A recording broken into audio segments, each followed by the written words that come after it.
Hi, this is Susan Sun, Nanomaker with SunIsFuture.net. Here we have Kyle Travis with the company by the name of Lumos, L-U-M-O-S. And this is a company only about 4 years in the state of Colorado. Travis, tell us a little bit about your setup here. So what we have here is a carport.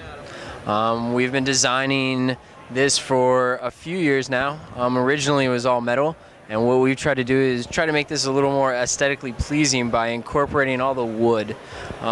Metal definitely has a rough look to it, and wood is much cleaner, more of a warm look.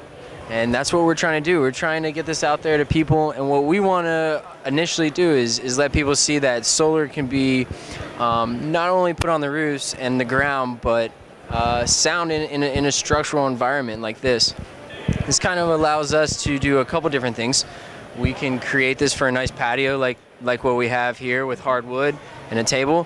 What we also can do is have this as a carport and have this to provide energy for, hopefully in the future, the consumer's electric vehicle. And I can see that on the top, it's not one single surface, but bi-surface, isn't it? Correct. Tell us a little bit about what it would do for your efficiency. For efficiency, what this is going to do is really allow the consumer to have light that comes down onto their patio, but also provide some shading. So the cells on top, when they're placed inside the tempered glass and inside these panels, it's actually about 16.5%, which is fairly good for panels, especially ones that do not have a frame. Ah, great. And I see these are more, what kind of wood would it be? So what we have here that's going around, it's actually forming this box around the I-beams, is cedar. And then for our purlins above the structure, that's actually pine. Ah, they're all pre-treated, right? Correct. These are all laminated. Because here in Florida, we are concerned about termites. So having the pre-treated was very helpful. Absolutely. In any coastal region, it's definitely tough to have a wood product survive, a period of time, and that's what we kind of shot for is a product that can be used in many different regions across the nation. That's the fact that I think it looks as though the setup is pretty well, it's going to be not so difficult for individuals to actually set it up themselves, right? Absolutely. This is a fairly easy constructed setup. Two people can construct this.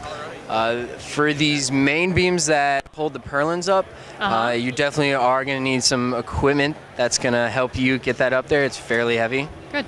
And also, I think, well, let's see, how much time do you think it would take to get it ready? For an experienced crew, about 12 hours. Probably for an experienced crew, about 2 days. And how much would be the cost, approximately? The cost approximately for this single carport is right around $4.60 a watt. This is a 3.8 kilowatt system, 20 panels, 180 watts per panel. So we're looking at about $17,500. Both in terms of assembly and in terms of the aesthetics, this is really a wonderful product, isn't it? Yes, it is. It's definitely a product that's going to provide a renewable energy source for a consumer and hopefully please them as far as aesthetics. I think you even thought as far as having this additional chain here. Yeah, in Colorado we deal with a lot of cold climates. One of the big things that we don't want is a customer to have a downspout that's full of ice and not draining any water. In that case, the water would just simply be pouring off the roof, which we don't want them to deal with. So in this case, the chain will freeze, the snow will melt during the day when the sun comes out, and the water still has the ability to go around the icicle and travel to the ground. Very good. Looks like you guys thought of everything. Yeah.